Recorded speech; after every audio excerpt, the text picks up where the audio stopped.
J'aimerais reformuler le titre d'une manière qui me plaise un peu plus et un peu moins académique. Je dirais la permanence d'Israël, une bonne nouvelle pour les chrétiens. Parce que c'est au fond ma conviction fondamentale. Alors, je vais commencer par 3 remarques introductives. Bon, tout d'abord, c'est une question existentielle pour moi. Ce n'est pas une petite question périphérique ou académique. Et je ne vais pas citer de théologiens. Je ne vais pas citer de texte tellement de la tradition, je vais vous dire l'état de ma réflexion. Voilà. Du fait que, par mon histoire, j'ai énormément reçu de la tradition juive, de la lecture juive des Écritures. Je pourrais mentionner beaucoup de choses. D'abord, une lecture que je recommande à tous, si vous ne l'avez pas encore fait, c'est les volumes de À Bible ouverte, Josie Eisenberg notamment, et Armand Abécassi. Voilà, Armand Abécassi, avec qui j'ai fait plusieurs sessions, à qui je dois beaucoup. Voilà, normalement, en tradition, on dit mon maître. Moi, je dis mon maître Armand Abécassis. Ma sœur, elle parle du grand rabbin Chouchéna, chacun, mais elle a eu aussi Armand.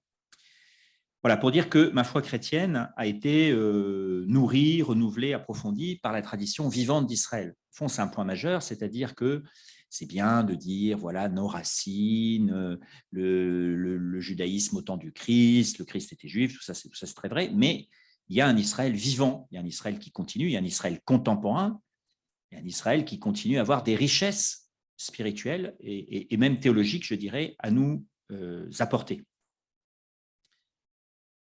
Deuxièmement, c'est une question au fond assez fondamentale dans la théologie catholique actuelle et en chantier.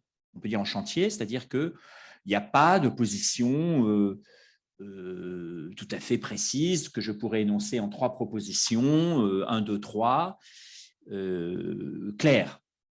Pourquoi ? Parce que justement, avec Vatican II, disons, j'aimerais dire que la page est tournée, enfin disons, normalement, nous avons rompu avec une théologie paresseuse et je le crois hérétique de la substitution, c'est-à-dire que nous avons renoncé à ce qui a été en pratique dans une bonne part de la tradition théologique, de la liturgie, de l'enseignement courant, une théologie du nouveau peuple de Dieu, du nouvel Israël. Voilà, donc théologie qui est réfutée à Vatican II, mais dont on ne peut pas vraiment dire qu'elle est remplacée par une exposition justement positive sur le sens du pourquoi de ce maintien d'Israël. Donc on dit, voilà, on ne dit plus ça, mais qu'est-ce qu'on dit ? Et du coup, je le vois grâce à ce travail que, grâce à la conférence des évêques, je fais maintenant avec Philippe, notamment depuis une dizaine d'années, consistant à relire les catéchismes sous l'angle du judaïsme, les catéchismes qui sont fabriqués à gauche, à droite, en France et en Navarre. Ça se traduit souvent par un silence. Vous avez 250 pages, vous cherchez, vous trouvez 2 fois le mot Israël, puis là, on apprend que Dieu a fait alliance avec l'humanité, ça c'est très bien, l'humanité, direct. Puis paf, en Jésus, puis alors, qu'est-ce qui s'est passé ? Où était Jésus ? Je ne sais pas trop. Notamment les catéchismes du primaire, on peut dire qu'il y a… Alors, on ne trouve pas de choses affreuses sur les Juifs, déjà pas mal par rapport à l'histoire. Enfin, il y a souvent un grand silence. Donc, la question vraiment d'un enseignement positif et du pourquoi théologique dans le dessein de Dieu, ce n'est pas un accident, c'est tout à fait quelque chose d'important et de volontaire. Et du coup, 3e remarque introductive, banale, hein, ce n'est pas du tout la même question que pour les autres religions. Ce n'est pas dire, bon, chaque homme qui suit sa conscience et fait le bien selon sa religion sera sauvé par Dieu, et le juif aussi. Bon, voilà, une forme de théologie des religions qu'au fond, d'ailleurs, on a un peu toujours eu, pour le coup. Et moi, j'aime à dire qu'elle est au fond assez proche de la théologie rabbinique, c'est-à-dire que on n'affirme pas que tous les non-juifs ou tous les non-catholiques iront en enfer.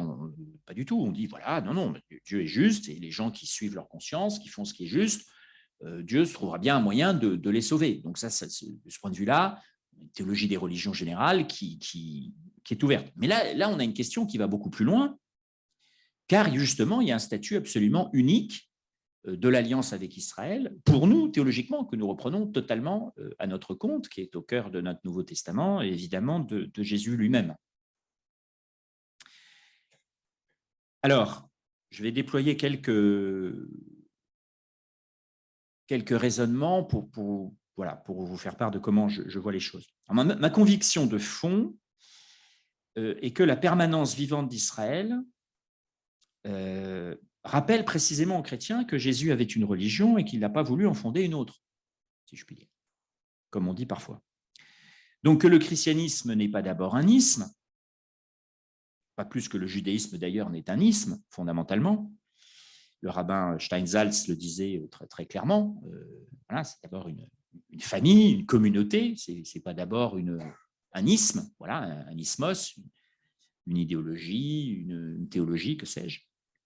Et mon ami Daniel Boyarin aussi insiste beaucoup là-dessus, en contestant l'idée même de religion, concept de religion, concept religio, patristique, voilà, du 4e, 5e siècle. Alors, au fond, pour comprendre notre foi chrétienne, il n'y a pas d'autre chemin que de sans cesse revenir à Jésus et à sa vie et à son projet, j'allais dire, à son idéal, à son désir, qui est enraciné dans les Écritures d'Israël et qui est incompréhensible sans se replonger dans les Écritures d'Israël telles qu'elles étaient lues à son époque. Et voilà, le cœur de son projet, il y a le fameux titre de Gerhard Löffing, hein, l'Église que voulait Jésus. On pourrait dire, alors on pourrait changer le mot Église, enfin la communauté que voulait Jésus. Qu'est-ce qu'il voulait? Beaucoup, j'allais ajouter presque, pour ne pas dire tout de ce qu'il a dit, ne se comprend que grâce aux traditions juives, que grâce à une compréhension du judaïsme du deuxième temple. Alors, en écrivant cela, je souriais en me disant, oui, alors je pourrais dire, à part peut-être les écrits de sagesse, qui sont compréhensibles par tout le monde sans être juif, du style là où est le cadavre, là se rassembleront les vautours, les Africains et les Chinois combien de ça très bien dans le désert, hein, ou un aveugle qui guide un aveugle, tous deux tomberont dans un trou. Ça, c'est la sagesse de l'humanité. Et j'ai hérité de mon autre maître, Paul Beauchamp, cette idée que c'est absolument extraordinaire que dans les Écritures d'Israël, il y ait la sagesse dans laquelle Israël dialogue au fond avec toutes les autres cultures et sagesses de l'humanité, parlant un langage commun. Voilà, celui qui veut construire une tour doit s'asseoir pour réfléchir s'il a de quoi aller jusqu'au bout. Ou Maxime, que M. Poutine aurait dû réfléchir, puis-je, avec 10 000 hommes, aller affronter un ennemi qui vient m'attaquer avec 20 000 et si je n'ai pas les moyens pour tenir, je vais envoyer des ambassadeurs pour négocier. Voilà. De fait, il n'y a pas besoin d'avoir lu tout le Lévitique 3 fois pour comprendre ce type de propos. Mais sinon, au cœur de son enseignement, et là on vit une époque merveilleuse avec toute cette redécouverte du Jésus historique, du judaïsme du Second Temple, et je pense moi aux livres de John Mayer qui m'ont beaucoup éclairé sur Jésus, qui m'ont permis de comprendre Jésus autrement. Bon, je prends évidemment, pour prendre quelques exemples simples que vous connaissez tous, bon, la fameuse Gezerah Shava sur V'ahavta et, hein, tu aimeras le Seigneur ton Dieu de tout ton cœur, tu aimeras ton prochain comme toi-même, d'un côté Dieu, d'un côté l'homme. Comme m'avait dit ma sœur, il ne faut pas oublier Lévitique 19:34, tu aimeras l'étranger car toi-même tu as été étranger au pays d'Égypte, que Jésus ne prend pas, mais on va dire dans 19:18, 19:34, l'objet du verbe avec être, c'est un être humain, que ce soit le prochain ou l'étranger, et de l'autre côté, c'est Dieu. Et donc, c'est un raisonnement tout à fait logique, d'un point de vue juif, de dire, si le verbe est le même, avec la même construction qui est unique dans la Torah, c'est que ça met ces deux commandements sur le même plan. Donc, ça ne demande pas un doctorat enfin, un fil direct avec l'Esprit Saint. Jésus fait un raisonnement, somme toute, parfaitement compréhensible. Un autre exemple que j'ai découvert il y a quelques années qui m'avait beaucoup frappé, vous savez, quand Jésus parle du sang répandu depuis le sang d'Abel le juste jusqu'au sang de Zacharie, fils de Baraki, tué entre l'autel entre le temple et entre le sanctuaire et l'autel. Et alors tout le monde est un peu intrigué parce qu'on dit c'est embêtant parce que dans le livre des Chroniques, ce Zacharie n'a pas du tout pour père Baraki. Oui, il a un autre père. Alors voilà, nos frères allemands qu'on aime beaucoup par ailleurs, hein, en 1880, on dit en petit a, Jésus était distrait, s'est trompé. Ce qui, après tout, d'ailleurs, ne nous pose pas de problème. On a le droit de se tromper en citant des noms propres. Bon, petit b, Matthieu s'est trompé, mais enfin, dans ce cas-là, il y a quand même un copiste qui aurait corrigé. Petit c, il y avait un manuscrit qui était différent, ça marche toujours, ça vous sortez du chapeau, on ne l'a pas trouvé, mais il doit exister quelque part, voilà, donc ce n'est pas de la faute de Jésus, il n'avait juste pas lu le bon texte. Bon. Ou vous réalisez, tombez sur une thèse là-dessus, que, en fait, un théologouménon, un topos théologique juif s'était créé à l'époque, selon lequel eh bien, ce Zacharie était le prophète Zacharie, fils de Baraki. Et donc, Jésus reprend ce thème-là, comme d'autres à l'époque, et donc pour lui, ce n'est pas du tout une erreur, c'est l'affirmation d'une continuité sur ce Zacharie. De même, l'autre exemple qu'on peut prendre, c'est le thème de la persécution des prophètes. C'est ainsi qu'ils ont persécuté les prophètes. Nous, on va dire, OK, Jérémie a été jeté dans une citerne, mais enfin bon, Isaïe, on ne sait pas grand-chose. Mais à l'époque de Jésus, à l'époque du Second Temple, il y avait des traditions sur les martyrs d'Isaïe, etc. On retrouve dans les lettres hébreux. Donc, c'était un topos théologique tout à fait admis que les prophètes avaient tous été persécutés, pas seulement Jérémie. Donc, Jésus s'inscrit complètement là-dedans. Après, je pourrais prendre encore comme exemple, il y a un théologien actuellement qui est vraiment un des théologiens catholiques à connaître, qui est Gary Anderson, le professeur de Notre-Dame, qui a écrit plusieurs petits livres, à mon avis, absolument majeurs, et qui dirige vraiment les thèses importantes maintenant aux États-Unis en théologie catholique. Donc, il a écrit un petit livre qui s'appelle « Le péché, une histoire », Sin History, et un petit livre qui s'appelle « Charity », que je vous recommande beaucoup, malheureusement pas encore traduit en français. Et dans, par exemple, Sin History, il développe beaucoup l'idée du péché comme dette. Roba en araméen, Jésus dit « remets-nous nos dettes ». Notez d'ailleurs que bien que l'Église reprenne le Notre Père de Matthieu à l'Eucharistie, on change, on n'a pas osé garder le mot dette, on met nos offenses. Bon. Donc on bidouille avec Luc. Luc ayant décidé que pour les Grecs, dette, on n'est pas à la banque, donc pourquoi mettre dette, donc on va mettre péché. Mais cette idée qu'il y a des trésors dans le ciel, il y a une comptabilité divine, ce n'est pas du tout une innovation de Jésus, c'est un thème théologique de l'époque. Et alors, ce que travaille Anderson, c'est évidemment, c'est ça qui est assez fascinant, c'est de voir comment Jésus s'inscrit tout à fait au fond dans un thème théologique de l'époque, qui a évidemment pour défaut pourrait avoir pour défaut de nous faire rentrer dans une logique comptable. Bon, donc le livre est tenu, Dieu a les comptes, je suis en débit de 272, il faut que je gagne 300 points. Bon, donc qu'est-ce que je vais faire pour gagner des points? Alors déjà, on a dit, moi je défends beaucoup les actes, donc très bien, les bons points, ça marche, je ne suis pas luthérien pour 3 sous, je pense que Jésus non plus, mais on a, avec Rivonne, eu un colloque sur Saint Paul et le judaïsme en novembre, où je vous recommande la conférence de Rivonne sur la question. Comment Jésus est à la fois, au fond, tout à fait dans cette théologie-là, et évidemment, il l'a subverti, parce qu'il y a un certain nombre de textes où il ne faut pas compter, justement, que ta main droite ignore ce que fait ta main gauche, ou si toi, tu dois 500 pièces, l'autre doit 10 000 talents, enfin, on traduit parfois 50 millions de pièces. On voit bien que où une mesure secouée est assez débordante. Donc, quelque part, Jésus appelle à attention, enfin, dit attention, vous avez un compte débit-crédit. Et puis, par d'autres prises de parole, il sape, évidemment, spirituellement, comme les mystiques ou certaines traditions théologiques, il sape la logique comptable. Mais il ne l'annule pas. L'autre chose qui m'est très chère, c'est évidemment le rapport au Baptiste.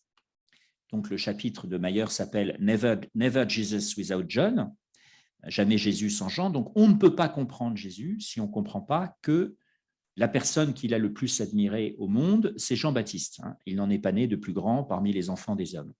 Et disons, quand on est dans une logique post-concile de Nicée, et que, comme disait Karl Rahner en 1954, la majorité, enfin 99,9% des chrétiens sont en fait monophysites, c'est-à-dire qu'ils ne voient plus en Jésus que la divinité, et ne voient plus l'humanité, ça veut dire qu'ils ne comprennent plus comment Jésus, en tant qu'être humain juif, a pensé sa mission, a pensé sa théologie. Jésus n'a pas fait un coup de téléphone à l'Esprit Saint pour dire « je démarre lundi prochain, très bien, ok ». Non, il a dit « où est-ce que Dieu agit maintenant en Israël ?» Et la réponse n'était pas lui, c'était Jean-Baptiste.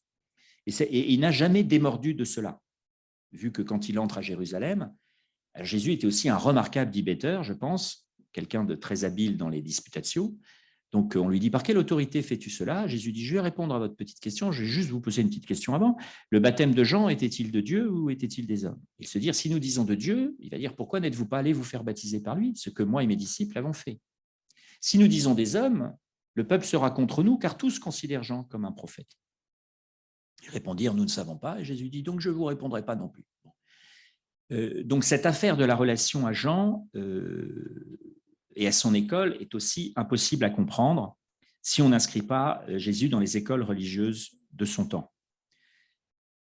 Donc, j'ai fait l'an dernier une petite vidéo qui se trouve sur le site du Jour du Seigneur, dont je vous recommande les 14 premières minutes, pas plus, Jésus et le judéo-christianisme, où j'essaye justement je reviens un peu, j'avais évoqué avec Christophe le fait de commencer par la vidéo, mais c'est toujours mieux d'être en direct. Je dis, voilà, le mouvement chrétien, c'est un mouvement radical, charismatique, eschatologique, croyant à l'accomplissement des prophéties, notamment Isaïe.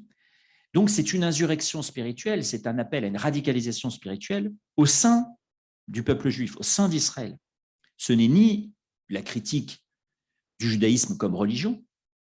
Jésus n'a pas de problème particulier avec ça. Il va le Shabbat à la synagogue, il pratique normalement, il pratique les rites tels qu'on les pratique en Galilée, dans les villages juifs de l'époque. Donc, il y a ce jeune de Jérusalem, Yair Finkelstein, qui a fait cet article repris par Boyarin sur le lavement des mains. L'argument de Jésus, ce n'est pas que le lavement des mains, ce n'est pas bien. Il dit aux pharisiens, bon, d'accord, vous avez cette tradition, je n'ai rien contre en soi, mais elle n'est pas dans la Torah. Pourquoi vous créez des problèmes à mes disciples? Nous, on n'a pas ça en Galilée. Donc, il a un argument presque conservateur, en disant pourquoi vous. Bon, qui est lié à la logique de ce que veulent les pharisiens comme sainteté pour le peuple. Mais... Ou alors, et donc du judaïsme comme religion, ou alors, si on veut, comme critique de toute religion. Et au fond, c'est l'hypothèse que je formule. Et il se trouve que je lisais hier un petit livre qu'on m'a recommandé qui s'appelle L'intranquillité de Marion Muller-Collard, qui au fond reprend cette idée de manière très, très vivante. Un petit livre qui se lit en 1 heure. Le christianisme, au fond, a toujours la tentation d'être une religion comme les autres, de devenir une religion comme les autres. On dirait, elle est une religion comme les autres, de facto. Mais enfin, on ne devrait pas complètement s'en contenter. C'est-à-dire, si on est une religion comme les autres, on passe à côté de ce que Jésus, pour le coup, a voulu. Il n'a justement pas voulu créer une religion, encore moins comme les autres. Donc, une religion avec ses rites, ses règles, son clergé, son credo, qui ronronne, mais ce n'est pas du tout ce que le christianisme doit être. Et c'est une conviction que j'avais exprimée, Rivonne était là d'ailleurs, il y avait aussi Gilles Bernheim, quand on était avec du temps de Louis-Marie Coudray, un groupe de travail, c'est qu'au fond, mon idée, c'est que une des raisons pour laquelle les Juifs ont été persécutés au long de l'histoire chrétienne, c'est parce qu'ils ne cessaient de rappeler aux chrétiens et de leur demander qui êtes-vous, enfin, où est votre messianisme? C'est-à-dire qu'ils étaient le rappel vivant que nous n'étions pas ce que nous devrions être. En quoi votre communauté a-t-elle une justice venant de Dieu qui témoigne de l'accomplissement des promesses messianiques? Voilà, toujours la question que rappelle Israël. En quoi êtes-vous messianique? Et au fond, je pense que beaucoup de chrétiens, je ne veux pas m'en exclure d'ailleurs, aimeraient avoir une religion qui soit une sorte de judaïsme pour les nuls, une religion réduite à un petit nombre de commandements, voilà. Par exemple le décalogue, même si on a un petit souci sur le Shabbat, on est obligé de se contorsionner un petit peu pour arriver à s'en sortir. Enfin voilà, une sorte de judaïsme ouvert à tous les peuples. On pourra discuter sur la question de l'islam, mais Jésus n'a pas voulu faire un judaïsme pour les nuls, ou un judaïsme pour les païens, mais pas du tout, du tout. Si tant est qu'il a voulu faire donner un idéal spirituel, c'est un idéal spirituel qui va bien au-delà de ce que demande la loi. C'est justement le sermon sur la montagne. Donc, une exigence qui nous paraît d'ailleurs inaccessible, mais en partie à juste titre, c'est-à-dire qu'il va très très loin. Si tu dis à ton frère, sacripant, tu en répondras au Sanhédrin. C'est bon, ça va, j'ai assassiné quelqu'un, je vais être jugé, c'est normal. Bon, j'ai juste injurié mon évêque discrètement dans la sacristie, on ne va pas en faire un fromage non plus. Bon. Ben, si justement Jésus dit, voilà. Donc, le christianisme ne peut pas être une religion comme les autres, ne peut même pas être normalement une religion, sans trahir au fond Jésus et son projet. Et c'est ça que le judaïsme nous rappelle en permanence. Et au fond, combien de fois dans l'histoire ne l'avons-nous pas fait? C'est-à-dire, j'avais été très marqué il y a quelques années pour un bulletin des synoptiques, j'avais lu la thèse d'un jeune Norvégien protestant sur l'expression « porter sa croix ». Absolument passionnant, parce que est-ce que Jésus vraiment a pu dire « est-ce que chacun de vous doit porter sa croix ?» Quand même, porter sa croix, gentil, mais enfin, c'est quand même être crucifié. On nous dit, on porte sa croix. Bon. Alors, Luc, il dit chaque jour. Alors, c'est bien, chaque jour, on n'est quand même pas crucifié chaque jour. Donc, si on dit chaque jour, bon, bah, c'est-à-dire, je supporte mon voisin de palier, les poubelles qui ne sont pas ramassées, on va pas, bon, très bien. Mais enfin, derrière, l'expression est quand même terrible. Il dit, bon. Et il disait, à la fin, dans son chapitre final, il discutait au fond sur la façon dont l'Église catholique avait un petit peu, depuis la grande époque, au moins le haut Moyen-Âge, au fond, on ne l'a jamais théorisé, mais enfin, fonctionné selon un double modèle. Pour les laïcs, ben, voilà, une religion, le décalogue, une communion une fois par an, une confession une fois par an, machin, tout ça, enfin, entre le haut Moyen-Âge et le Concile de Trente. Voilà, donc c'est les confessions, moi j'ai connu ça, hein, en Italie, bon, le décalogue, très bien, bon, voilà, et si je suis dans ces clous-là, je suis en règle, je suis un bon chrétien. Est-ce que Jésus est venu pour que les paysans bourguignons calabrais disent, voilà, bon, moi j'ai pas trompé ma femme, j'ai tué personne, j'ai payé mon denier du culte, je suis dans les clous. Et alors, il y avait évidemment les conseils évangéliques. Alors, bon, on dit, ah oui, mais là, c'est les religieux. Donc, en fait, l'appel vraiment exigeant, difficile, c'est les religieux, les consacrés. Alors, on ne l'a jamais vraiment, on ne trouvera pas un texte conciliaire qui va dire, il y a deux niveaux. Alors, en pratique, en lisant les pages qu'il écrit, il n'a quand même pas entièrement tort sur la façon dont au fond, on était assez content d'être une religion, voilà, majoritaire, organisée, institutionnelle, structurée. Et du coup, au fond, quand on voit justement la rigueur religieuse du judaïsme religieux, des juifs religieux, est-ce qu'on en fait plus? Est-ce que votre justice dépasse celle des pharisiens? Voilà, la réponse est dans la question. Alors, du coup, par exemple, nous répétons souvent, comme ceux qui me connaissent savent que j'ai beaucoup écrit sur la question, que ça me travaille beaucoup, que c'est ma petite discussion avec le pape François, nous répétons beaucoup que nous sommes le peuple de Dieu. Voilà. Bon. Oui, peut-être, sans doute, mais surtout non. Surtout pas. À moins de changer le sens des mots. Alors évidemment, on peut prendre le mot peuple de manière métaphorique. Il y a le peuple de l'Aviron bayonnais. Bon, c'est les gens qui supportent l'Aviron bayonnais. Il y a le peuple de l'OM. Moi, je suis OM. Bon, enfin bon, c'est un concept un peu métaphorique de peuple quand même. Bon, il y a plein d'émissions de télé, je peux vous en trouver. Il y a le peuple marseillais actuellement est mécontent contre l'entraîneur. Bon, bien. Oui, bon, il y a des Marseillais, mais ce n'est pas quand même un peuple comme le peuple chinois, le peuple allemand ou le peuple juif. Donc, il n'y a qu'un seul peuple de Dieu et c'est Israël. Alors, celui qui a vraiment fait avancer ça, c'est quand même Joseph Ratzinger, Benoît XVI. Donc, l'Église est une communauté au carré, en quelque sorte, puisqu'on peut appartenir à cette Église si l'on appartient à n'importe quel peuple, tout en étant totalement dans l'Église. Ce qui montre bien que, voilà. Donc, s'il n'y avait pas Israël, par hypothèse, ce qu'à Dieu ne plaise, ce qui n'arrivera pas, mais oui, on dirait on est le peuple de Dieu. Voilà, un nouveau peuple de Dieu, le peuple de Dieu qui est l'Église. Non, on ne comprendrait plus une bonne partie de la Bible. Donc, Israël rappelle à l'Église en permanence qu'elle doit être une réalité, j'allais dire, justement, différente d'un peuple, transcendant toutes les appartenances. Et de ce point de vue-là, d'ailleurs, ce courant néo-maurassien qu'on trouve en Hongrie, en France avec Zemmour, en Italie avec la Mélanie, etc., c'est une trahison complète du christianisme. D'en faire l'espèce d'axe qui supporterait l'identité spirituelle d'un peuple, c'est vraiment à l'opposé de ce que l'Église est et de ce que Jésus a voulu.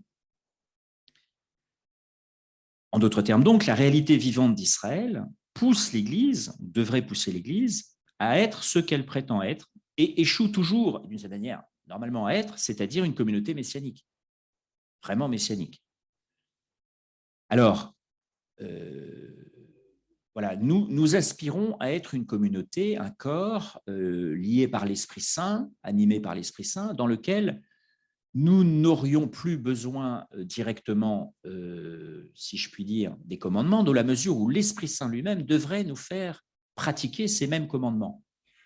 Je prends comme exemple le début du mouvement franciscain, je pourrais prendre, mais je prends le début des constitutions de la Compagnie, qui traduisent exactement le dilemme de l'Église.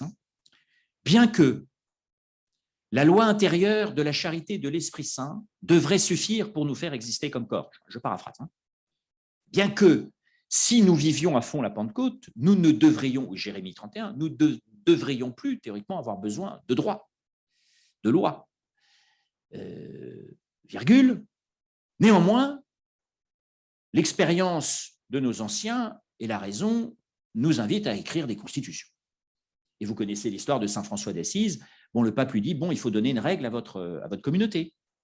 Alors, il écrit un billet et puis il dit, notre règle sera l'évangile. Il dit, oui, c'est pas mal, mais ça ne va pas le faire. C'est trop flou. Ça veut dire les supérieurs, combien de temps, etc. Alors, je sais que certains critiquent la formule. Je maintiens que toute notre affaire des abus dans l'Église depuis des décennies, on n'a pas pris assez au sérieux le droit canon. On a un droit canon. Ça nous humilie qu'on ait un droit canon. Par certains côtés, on ne devrait pas avoir besoin de droit canon, puisqu'on a l'Esprit Saint. Mais en réalité, on a besoin d'un droit canon. L'évêque ne peut pas faire n'importe quoi, le curé ne peut pas faire n'importe quoi, le supérieur religieux ne peut pas faire n'importe quoi. Il faut distinguer le supérieur du confesseur. Plein de règles de bon sens qu'on a élaborées au fil des siècles. Et en fait, à vouloir prétendre charismatiquement être exactement, effectivement, ce que nous prétendons être, et j'allais dire, en allant plus vite que la musique, qui veut faire l'ange fait la bête, une fois de plus, eh ben on est retombé. On est retombé précisément parce que nous ne sommes pas encore, nous sommes toujours en déficit par rapport à ce que l'Esprit Saint nous appelle à être. Le royaume est toujours en avant de nous. L'Église n'est pas le royaume est toujours en avant de nous. Donc, comme l'a dit Edmond Flegg, comme l'a dit Edmond Jabès, nous attendons le royaume. Enfin, Israël nous rappelle en permanence l'attente, ce qu'on a dit sur l'anamnèse, l'attente, le royaume, on n'y est pas encore. Alors, de temps en temps, par fulgurance, certaines figures, on va dire, incarnent cette radicalité évangélique. Voilà, attentive aux petits, voilà cette parole magique de Jésus, les petits, Soharim, les microïs. Voilà, Jésus voit les petits, les bébés, on parlait des enfants avec Philippe, il voit ceux que personne ne voit. Donc, est chrétien celui qui voit les invisibles, on pourrait dire. Aimant Dieu et leur prochain, d'un même mouvement, comme la veuve qui met les 2 piécettes dans le trésor du temple, est-ce qu'elle aime Dieu ou son prochain? Les deux. Vu qu'elle le fait dans le temple et par amour de Dieu, elle le fait pour Dieu, mais comme elle le fait en mettant aussi, si je prends l'hypothèse, puisqu'il y avait plusieurs caisses, mais qu'elle le fait aussi pour, mettons, les pauvres, alors qu'elle-même l'est, elle unit dans un même geste l'amour de Dieu et du prochain. Donc là, effectivement, dans ce cas-là,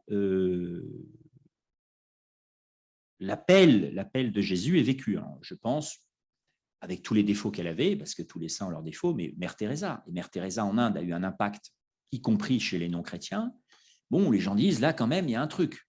Cette femme qui se lève chaque matin pour aller ramasser les mourants dans les rues de Calcutta, qui les soigne, qui les lave, qui s'en occupe, c'est pas glamour quand même. Et qui fait ça, en plus, comme vous savez, dans la nuit de la foi pendant 40 ans. Voilà, donc là, ces gens-là, ces figures-là, nous montrent ce qu'est une existence christique ou une forme d'existence messianique. Et au fond, voilà, Jésus nous appelle non pas à être des gens pieux de notre religion, mais à être à son image, c'est-à-dire des figures incarnant l'Esprit de Dieu, l'amour de Dieu, à chaque moment. Et une fois qu'on a dit que tous les commandements se résument à « tu aimeras le Seigneur ton Dieu et tu aimeras ton prochain », au fond, il n'y a plus de commandements. C'est-à-dire que le challenge devient extrêmement exigeant. Alors, voilà, donc, Israël, de ce point de vue-là, le milieu, le peuple et la foi dont provient, où existe, où s'exprime Jésus, vivant aujourd'hui, en permanence nous rappelle ce à quoi nous devons tendre. Évitant, comme dit très bien Marion Müller-Collard, la tranquillité de mon système religieux. Quand le christianisme s'installe, j'aime beaucoup le commentaire, je ne sais pas si c'est Rachid, mais qui dit partout où tu liras le verbe s'installer, là Satan joue son jeu, hein, commentant sur. Bon. Donc quand le christianisme s'installe comme religion, il se trahit lui-même. Il se trahit lui-même. Mais il y a peut-être plus encore, et c'est ça qui est au fond, depuis vraiment que je suis quasiment tout petit, une stupéfaction quand même fondamentale, c'est que la base d'une théologie positive d'Israël dans le Nouveau Testament, nous l'avons. Nous l'avons, ce sont les chapitres 9 à 11 de la lettre aux Romains, mais qui n'ont pas été lus, pas cités par les conciles pendant 2000 ans, qui n'ont pas exercé leur potentiel. Une théologie de la permanence d'Israël jusqu'à la fin des temps. Donc c'est un texte d'une force incroyable et qui en plus est présenté par Paul comme une révélation de Dieu. Vous savez que Paul, par moment, il dit, voilà, bon, je me suis réveillé ce matin, je pense que les femmes doivent avoir les cheveux longs, bon, enfin, j'ai l'esprit de Dieu, comme l'Esprit Saint comme tout le monde, voilà, bon, puis alors quand on parle, il faut parler un peu dans l'ordre, donc s'il y a quelqu'un, il faut que l'autre se taise, bon, dire du bon sens, bon, par moment, Paul, il dit, voilà, moi je parle. C'est assez rare que Paul dise, attention, là, je parle par une apocalypse, je parle par une révélation directe. Donc, ce n'est pas ma petite réflexion, depuis 6 mois, je me suis dit, tiens, pourquoi Israël? Non, non, c'est une affaire absolument fondamentale. Alors d'abord, il se trouve qu'avec un compagnon jésuite suisse, Christian Rugishauser, nous portons depuis une dizaine d'années maintenant la cause d'une messe votive pour le bien et la prospérité du peuple d'Israël.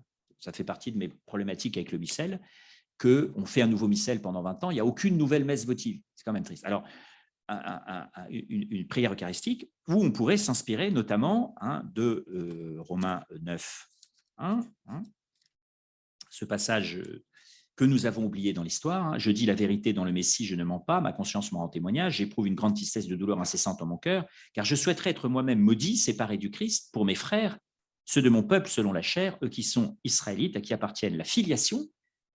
On ne prête pas assez attention que là, la huiothesia, c'est la qualité première du chrétien, la filiation qui lui permet de dire « Abba, Père ».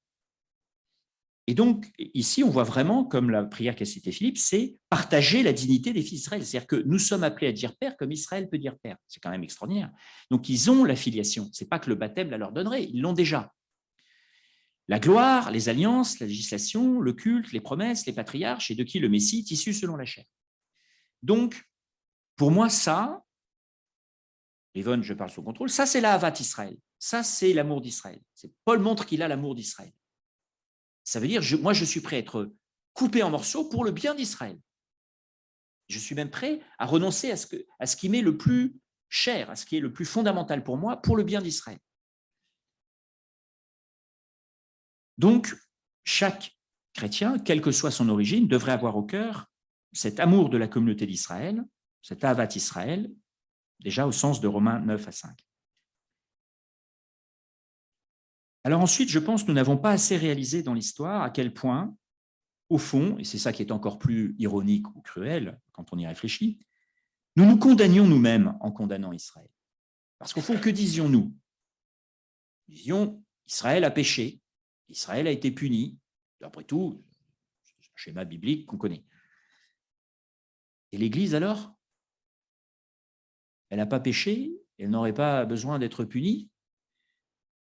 Si par hypothèse, Israël avait perdu son élection du fait de ses péchés, ce qui est justement, je crois, ce que nie Paul radicalement dans Romains 9 à 11, et ce qui est contredit par toute la logique, au fond, théologique et spirituelle des Écritures, que pourrions-nous dire, nous, comme chrétiens? Que pourrions-nous dire? C'est pour ça que je dis que c'est une bonne nouvelle pour nous, ça nous sauve.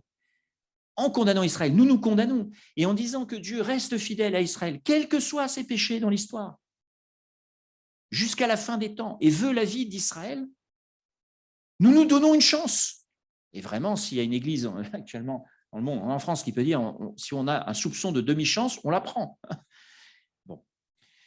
Ces péchés, donc, dans l'histoire ancienne comme récente, ne sont-ils pas terribles? Si Dieu devait alors nous condamner, n'en aurait-il pas toutes les raisons et toutes les justifications? Et d'ailleurs, peut-être qu'en partie, un certain nombre de choses qui nous arrivent le sont pour cela. Donc, et donc c'est là une bonne nouvelle, Dieu peut parfois punir, voire sévèrement, car moi, c'est une des grandes choses que je retiens de la tradition juive de mon enfance, sans l'attribut de justice, il ne serait pas Dieu. Un Dieu qui n'aurait pas d'attribut de justice ne serait pas le Dieu d'Israël, ne serait pas Dieu. Donc, le Dieu bisounours de beaucoup de nos catéchismes est impertinent, est incrédible, est vide, et plat, comme disent l'analyse narrative des personnages. On a un Dieu plat dans nos catéchismes. C'est comme un distributeur de marshmallows. Non, c'est pas ça. Mais par contre, alors le Dieu biblique se met en colère, punit, châtie, visite, la faute des pères sur les fils jusqu'à la 3e, 4e génération. Mais par contre, s'il y a une chose qu'il ne fait jamais, c'est qu'il ne retire jamais son appel et sa bienveillance. Alors vous pourriez discuter le cas de Saül, le point individuel, mais au plan collectif, il ne retire pas son appel et sa bienveillance. Et donc Israël, alors ça c'est très important ici que dans le titre, il y a le mot Israël. Parce que c'est le mot théologal. On ne dit pas judaïsme, ici on ne dit pas un isme, on ne dit pas je ne sais pas quoi. Non, c'est Israël. Donc Israël restera jusqu'à la fin des temps le peuple choisi et aimé.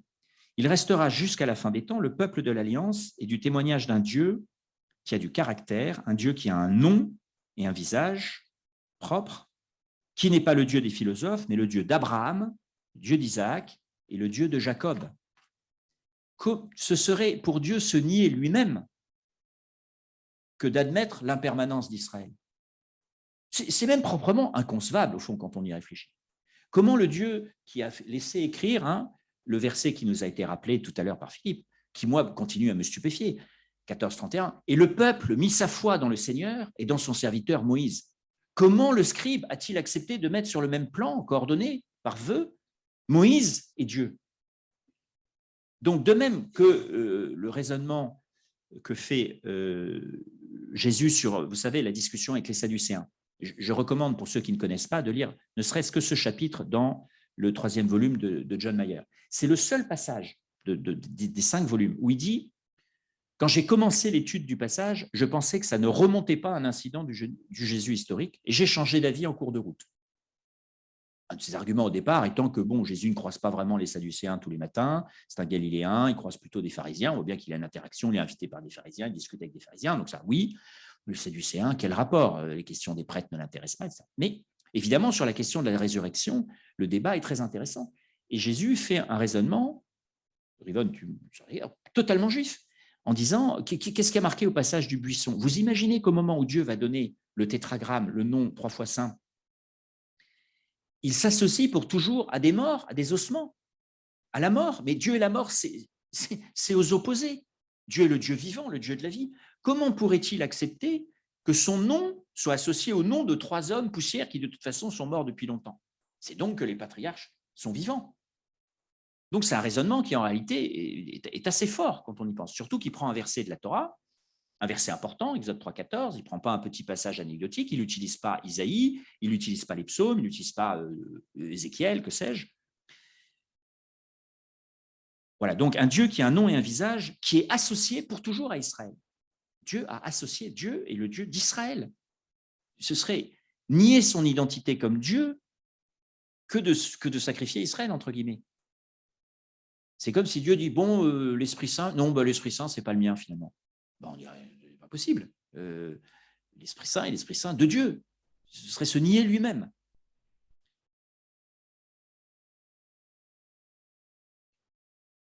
Voilà, donc il a une autre image merveilleuse, je ne vais pas continuer trop longtemps, mais dans Romains 11, j'ai mis du temps à comprendre ça. Trébucher, l'image de trébucher, c'est extraordinaire. Israël a trébuché. A trébuché, vous êtes quasiment tombé, vous n'êtes pas tombé quand même. Dire, Israël est tombé. Bon, mais non, mais trébucher. Et c'est merveilleux parce que trébucher, ça veut dire, c'est pas le dernier mot du mouvement.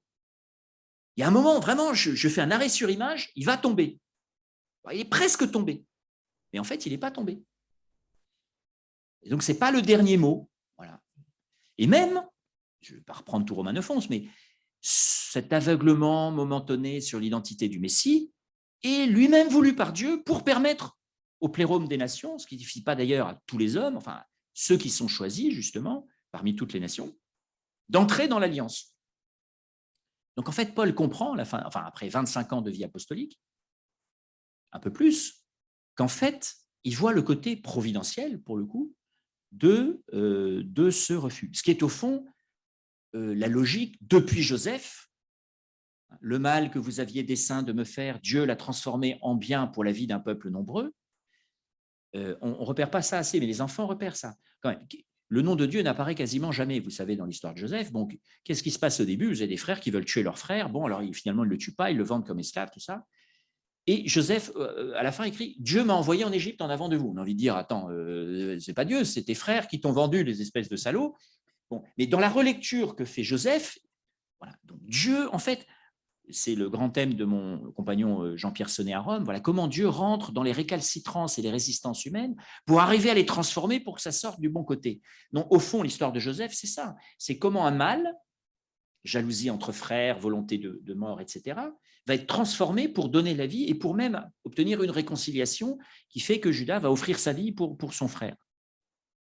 Et donc, car Dieu a enfermé tous les hommes dans le péché pour faire à tous miséricorde, la phrase de Romains 11.32 et de Galates 3.22 est en fait une réécriture de la clé de Joseph. C'est-à-dire, voilà, donc quelque chose qui en soi est un mal va se révéler in fine un très grand bien. Et Paul a cette expression tout de même assez étonnante, sur laquelle on réfléchit depuis quelque temps, mais pas assez. En tout cas, vous ne trouverez pas grand-chose chez les pères de l'Église ou au Moyen-Âge. Je vous le dis à vous les nations, je suis bien l'apôtre des nations, j'honore mon ministère, mais c'est avec l'espoir d'exciter la jalousie de ceux de mon sang et d'en sauver quelques-uns. Car si leur mise à l'écart, leur trébuchement, ça c'est pas trébuchement ici, mais on comprend, fut une réconciliation pour le monde, que sera leur admission, sinon vie d'entre les morts? C'est-à-dire résurrection d'entre les morts, mais il n'emploie pas son terme habituel. Donc, la vie va revenir et va repasser. Donc, je vais prendre vos questions. Ainsi, Israël permet jusqu'à la fin des temps de comprendre un peu qui est Jésus, que nous vénérons, et aussi, surtout, qui est cet Adonai, que comme catholiques, nous continuons à dire le Seigneur, et nous refusons d'employer une vocalisation, ça c'est depuis la Septante, une vocalisation du nom de Dieu. Ça a été rappelé 3 fois par Rome depuis 40 ans, mais on ne doit pas utiliser liturgiquement un texte qui vocalise. Cet Adonai, en qui nous croyons aussi.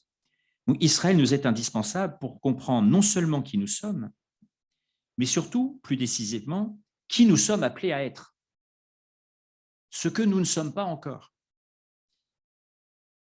Indispensable pour comprendre que le dessein de Dieu est de choisir l'humanité à travers c'est l'élection, c'est le mystère de l'élection. Quoi qu'il arrive, sans jamais se décourager. Au fond, on peut prendre un peu l'exemple, je pourrais faire une analogie sur une homélie que j'aime bien faire le 15 août. Pourquoi l'Assomption? On s'en fout, enfin, Marie a joué son rôle, Jésus a été élevé, ce n'est pas elle qui va évangéliser l'Arménie. Donc, on peut dire, qu'est-ce qu'on nous embête avec la mort de Marie? Bon. Ça dit très fortement, nul n'est un instrument. Dieu ne se sert pas d'instruments pour les laisser tomber, même si l'expression instrument, Kelly, est employée pour parler des envoyés de Dieu. Mais en gros, quand Paul, la phrase que reprend Nostra Aetate, les dons et l'appel de Dieu sont sans repentance, ça veut dire Dieu va prendre soin de ceux qu'il a élus pour leur donner la vie jusqu'au bout. Donc, c'est très important, par rapport aussi à notre thème actuel sur l'euthanasie, Dieu va prendre soin de Marie, même quand elle ne sert plus à rien, entre guillemets, fondamentalement. Alors, Israël, je crois, sert à beaucoup de choses, mais en tout cas, Dieu ne laissera jamais non plus tomber Israël. Ce serait se nier lui-même. Parce qu'au fond, pour finir avec Philippe Lefebvre, quand il dit la grande question de toute l'humanité et de toute la Bible, c'est Dieu veut-il vraiment la vie du Fils? C'est la question d'Isaac, c'est la question d'Israël, quand le peuple... Et la réponse, évidemment, nous avons toujours un doute, mais oui, Dieu veut la vie du Fils. Et si bien Israël est son fils premier-né, Dieu ne peut pas, consubstantiellement, ne peut pas la mort du fils.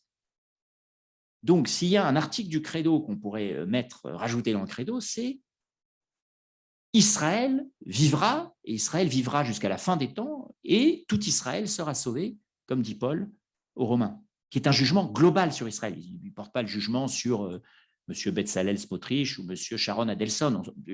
Chacun sera jugé selon ce qu'il a fait, ça vaut pour tout le monde. Mais le jugement théologal global, c'est tout Israël sera sauvé en tant que Israël, le Fils, ne peut pas mourir. Voilà, c'est ça que ça veut dire. La vie l'emporte.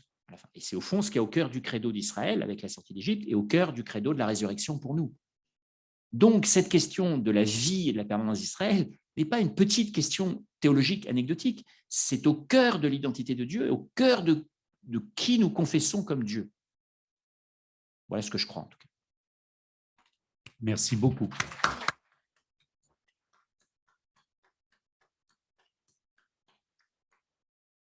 Voilà. Un grand merci, Rivonne. Donc, le temps des questions. Kolakavod. Non, mais... C'est un honneur. Voilà. Voilà. Vas-y, tu peux allumer ton micro, tout le monde n'a pas entendu. Il y a quelqu'un qui, voilà, sous l'éteindre. C'est un lapsus où Israël se mêle aux paroles de Marc. Voilà. Donc, un immense merci, Marc. Voilà. Très bien. Une première question. Je suis absolument convaincu par ce que vous dites. Je dois dire que, bon, je ne sais pas qui a enseigné, monsieur Aletti, chose très semblable. J'ai mon directeur de thèse. Donc, voilà, et je l'ai lu, il m'a déjà convaincu. La seule question que j'ai, beaucoup tourne autour des chapitres 9, 10 et 11, mais pourquoi est-ce que l'Église, qui quand même a eu plein de grands saints, plein de génies. Ils sont passés à côté. Pourquoi est-ce qu'ils sont passés à côté aussi longtemps et qu'il a fallu attendre 20 siècles pour découvrir ça? C'est un grand mystère. Question, vous allez me dire, c'est la providence de Dieu. Et ce n'est pas une réponse. C'est la réponse, mais elle n'est pas satisfaisante pour l'intelligence humaine. Alors, on peut quand même dire qu'à chaque époque, il y a eu des chrétiens qui ont eu cette intelligence d'Israël. Quand saint Bernard de Clairvaux dit « Ne touchez pas aux Juifs, ils sont les os et la chair du Messie », quand autant… les moins loin, oui. Voilà, quand au temps où nous, dans la compagnie, à la 5e congrégation générale, nous avons exclu les Juifs convertis jusqu'à la 5e génération d'entrée dans la compagnie, 1593, il y a un certain nombre de compagnons, dont certains n'étaient pas juifs, qui ont protesté vigoureusement, au point de risquer vraiment beaucoup. Et je pense qu'on pourrait aussi trouver des pères de l'Église quand même. Enfin voilà, il y a les sermons de Chrysostome, etc. Mais il y a quand même des pères de l'Église qui ont eu ce sens d'Israël et des théologiens. Mais c'est vrai qu'après, je pense que c'est là où Marion Müller-Collard cite Kierkegaard. Enfin, le statut de chrétienté nous a fait passer à côté du christianisme. C'est tant est qu'il y a un isme. En tout cas, nous a fait passer à côté de notre vocation messianique. En fait, on s'est reposé politiquement, théologiquement, sur une théologie facile. Voilà, mais on retrouve aussi les idées de Peterson sur la théologie politique, enfin, sur une théologie politique facile. Voilà, parce que c'était plus reposant, parce qu'au fond, Jésus, c'est pas reposant. Voilà, c'est ce que dit Emmanuel Claire. Effectivement, c'est dérangeant.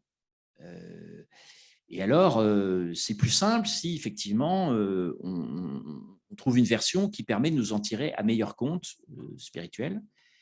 Et voilà, on a choisi la facilité par rapport à la difficulté. Sauf quelques saints qui ont sauvé l'honneur. Philippe? Ça me fait penser aussi à Romains 11, quand il dit, quand Paul s'adresse aux chrétiens de Rome d'origine païenne, donc, ne fais pas le fier. Voilà. C'est-à-dire, ne t'enorgueillis pas de ce que tu crois en Jésus et qu'une partie des Juifs n'y croient pas. Et en fait, c'est ce qu'on a fait tout le temps. C'est comme si Paul, de mon point de vue, en fait, dans plein de ses textes, il veut ouvrir aux nations. Et puis, avec cette dernière lettre, il fait le point, et puis il a un doute, en quelque sorte. Il se dit, mais attention, peut-être que les chrétiens eux-mêmes, ils vont s'enorgueillir.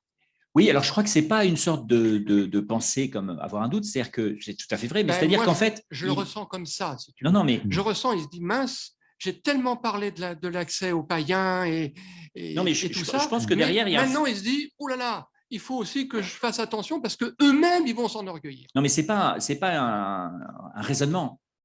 C'est-à-dire que lui, il a pendant 25 ans affronté des prédicateurs jacobites, judéo-chrétiens, qui sont venus dans ces communautés expliquer qu'il faut pratiquer les commandements rituels, se faire circoncire, etc. Donc, il a lutté pendant 25 ans.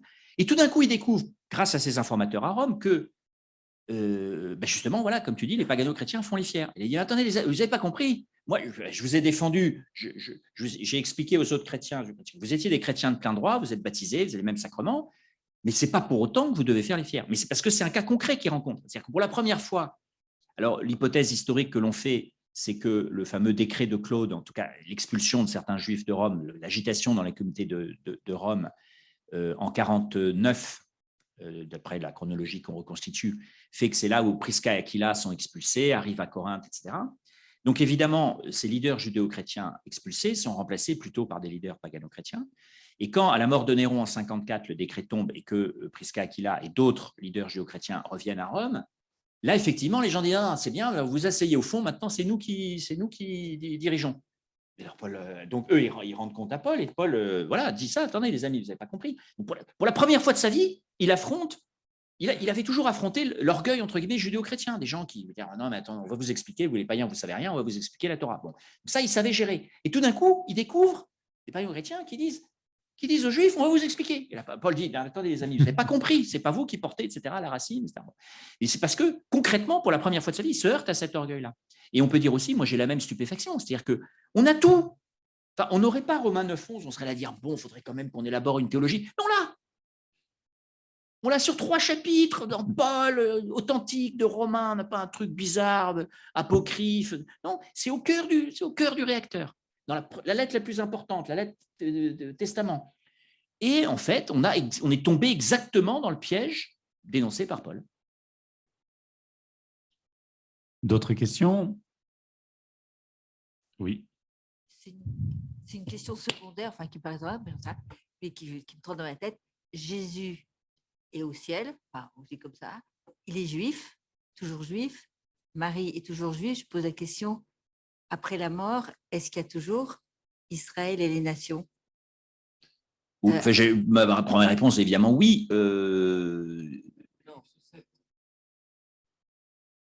Non, mais c'est-à-dire que la question, c'est comme la question des sacrements, c'est-à-dire que c'est la réponse toujours aux Sadducéens. On ne prend ni femme ni mari, est-ce que vous serez l'épouse de votre mari?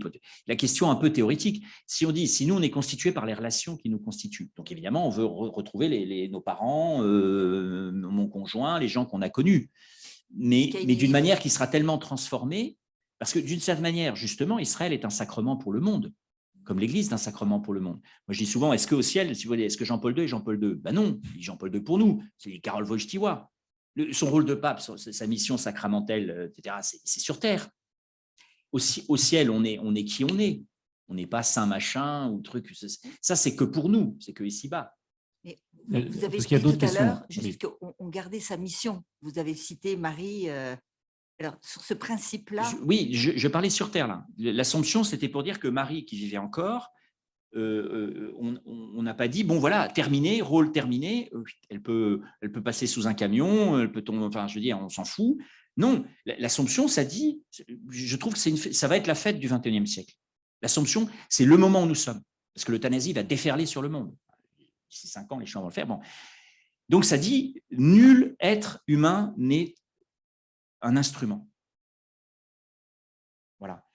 Et au fond, ce que je veux dire par là, c'est que ce que j'appelle la théologie paresseuse, c'est-à-dire, voilà, Israël a joué son rôle, c'est le premier étage de la fusée, maintenant Jésus est arrivé, on a la nouvelle religion, donc on n'a plus besoin d'Israël. C'est ça qu'on a raisonné longtemps, pourquoi on a encore besoin de ces vieilles choses, maintenant on a le nouveau logiciel. Ben, en fait, non. En fait, non, il y aura toujours Israël, on a toujours besoin d'Israël, et heureusement, une fois de plus, c'est une bonne nouvelle, c'est-à-dire à la fois positivement parce que ça nous permet d'apprendre sur Jésus, de comprendre qui on est vraiment, et ensuite, quand on ne l'est pas, justement, ça nous donne un espoir. Une fois de plus, même les Juifs seraient les premiers à dire qu'ils ne sont pas toujours à la hauteur également de leur vocation d'Israël. Donc ça veut dire on demeure appelé par Dieu et aimé par Dieu. Donc la phrase de Paul, elle est quand même vraiment prophétique. Les dons et l'appel de Dieu sont sans repentance. Alors Cécile, attendez, excusez-moi. Vous avez déjà… Voilà, Cécile. je voudrais revenir sur le fait que l'Église a mis des siècles pour dissocier le mot perfidis du mot juif. Et s'il m'est permis de rêver un peu, je souhaiterais maintenant, justement, ça nous éviterait de tomber dans l'orgueil, c'est d'introduire quelque part dans notre liturgie une prière disant notre gratitude envers les Juifs. C'est un peu notre projet avec Christian. Et on a un truc qui n'est pas très compliqué liturgiquement, pour ceux qui connaissent la liturgie, c'est les messes votives. Moi, je suis très surpris. On fait quand même 4 ans de synode sur la famille, on fait Amoris Laetitia, on fait machin. Il n'y a pas une nouvelle messe. Il n'y a pas une nouvelle messe votive, ce n'est pas compliqué. Pour les familles qui vivent des moments d'épreuve, pour les gens séparés, pour les parents qui ont perdu des enfants, on a plein de choses à faire. En une matinée, on fait une belle liturgie avec trois oraisons, des lectures possibles. Rien. Notre liturgie aussi est devenue morte, alors qu'elle devrait vivre avec son temps. Je ne dis pas qu'il faut supprimer les autres messes votives. On me dit la messe votive sur les récoltes, c'est très utile. Bon, moi, je n'ai rien contre. Hein. Je dis juste qu'on pourrait peut-être en créer d'autres, vu que pour nous, il n'y a pas de problème à en créer. Qu'est-ce que c'est compliqué? Et du coup, on a refabriqué ce nouveau missel difficilement lisible. On s'est compliqué la vie pendant 20 ans, sans que la dimension de créativité de la liturgie, qui doit accompagner la vie normale du peuple, là, je pense que ma sortie, c'est un peu catholique ce point de vue-là. Bon, oui, il y a une liturgie, une tradition, on prend les choses comme c'est marqué. On peut aussi, on peut aménager 2-3 formules, on peut créer des choses. Et voilà, là, on s'en prive, c'est dommage. En tout cas, pour Israël, moi, j'aimerais bien que ce soit fait. Tu voulais dire, Rivonne, Bon, d'abord, merci à Marc. C'est tellement dense, tout ce que tu as dit. On a besoin de relire chaque partie, chaque argument. Moi, je veux dire une association d'idées qui m'est venue à propos de la pérennité, la question du trébuchement. Ça m'a évoqué le fait que quand Moïse voit la faute du veau d'or, il brise l'alliance, il brise l'étape de la loi. Alors on pourrait dire, voilà, elles sont brisées, on en a terminé. Alors non seulement il n'en a pas terminé parce qu'il repart, il va en rechercher d'autres, mais qui sont identiques dans leur contenu. Et d'autre part, on ne met pas à la poubelle les anciennes, mais on les conserve comme objets sacrés. C'est un moment décisif de l'alliance. L'échec, l'expérience de l'échec, est constitutive de notre identité. Israël reste Israël, il comporte en lui aussi le nom de Jacob, qui est l'Israël non achevé. Et puis, ça c'est pour la pérennité d'Israël, mais il y a un au-delà d'Israël. Dans la bénédiction d'Abraham, il y a « Venivrechu v'cha kol mishpachot adama » « Par toi seront bénies toutes les nations de la terre ». L'alliance d'Israël n'est pas censée, dans le projet initial, rester confinée à Israël. Il y a une volonté d'arrimer quelque chose d'autre. Donc la pérennité d'Israël, c'est aussi sa capacité à englober cette altérité et à maintenir une unité. Donc je dis, il y a plusieurs phases dans cette constitution d'Israël. Une phase préhistorique, une phase post-historique, et c'est ce tout-là qui constitue le contenu de l'Alliance. Oui, sur Genèse 12, moi, le texte qui continue à me stupéfier, c'est Isaïe 19, sur l'Égypte et la Syrie. Je dirai à l'Égypte, mon peuple, et ils se tourneront vers le Seigneur, ils feront des vœux au Seigneur et ils les respecteront. Donc il y a une vision incroyable chez les prophètes, de voir que les deux ennemis archétypiques, l'Égypte et la Syrie, rentreront dans l'alliance, rentreront dans une relation religieuse, personnelle, jusqu'au Nedarim, avec Dieu. Mais c'est prodigieux, ça. C'est prodigieux. Le fait que quelqu'un dans l'héritage d'Isaïe ait pu concevoir ça, ça restera à l'honneur d'Israël, là aussi, jusqu'à la fin des temps. C'est-à-dire justement sortir de la petite religion pour mon petit peuple. Effectivement, de dire, voilà, nous, on a nos trucs, on a nos rythmes, on n'embête personne. Mais non, il y a effectivement une vocation, pour toute l'humanité. Et au fond, tant Israël que l'Église, on a tendance à s'enfermer sur nos problèmes. Voilà. Et bon, moi, je suis sur un peu toutes les listes communautaires, donc je reçois 3 mails par jour. Bon, alors, pour acheter un appartement à Ashkelon, pour aider une veuve à Netanya qui a 4 enfants, etc. Bon, c'est toujours en général un peu la tzedaka. Enfin, nous, on a un peu pareil. On reçoit des mails sur des trucs un peu quand même nombrilistes. Donc, cette idée que non, ben voilà, il y a un tremblement de terre en Turquie, quelle équipe d'Israël vont aller sur place et nous, voilà, il y a un truc au Yémen, ils ne sont pas chrétiens, mais est-ce qu'on va aussi sortir de notre petit monde et voilà, et Paul, en plus, il a cette belle image aussi de l'émulation positive, hein, voilà, dans Romains.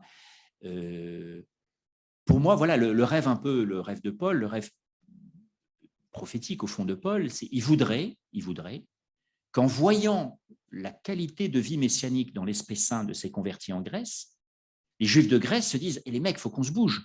Parce que là, cette espèce de groupuscule bizarre, un peu comme parfois les Juifs aujourd'hui avec les Lubavitch. Bon, les Lubavitch sont farfelus, ils croient des trucs très bizarres sur Schneerson, mais enfin, au moins, ils se bougent, ils vont aider les vieilles dames pour Shabbat, ils font des chants, ils font des trucs. Donc, même les Juifs qui ne sont pas très sympathiques des Lubavitch sont obligés de dire « mince, il faut qu'on se bouge ». Donc, ils sont une stimulation.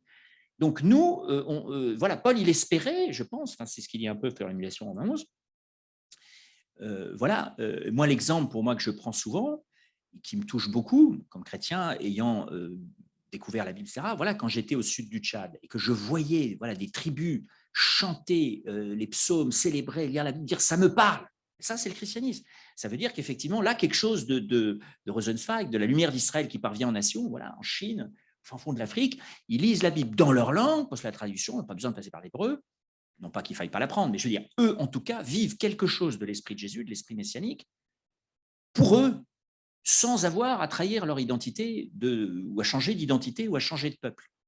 C'est ça l'objectif.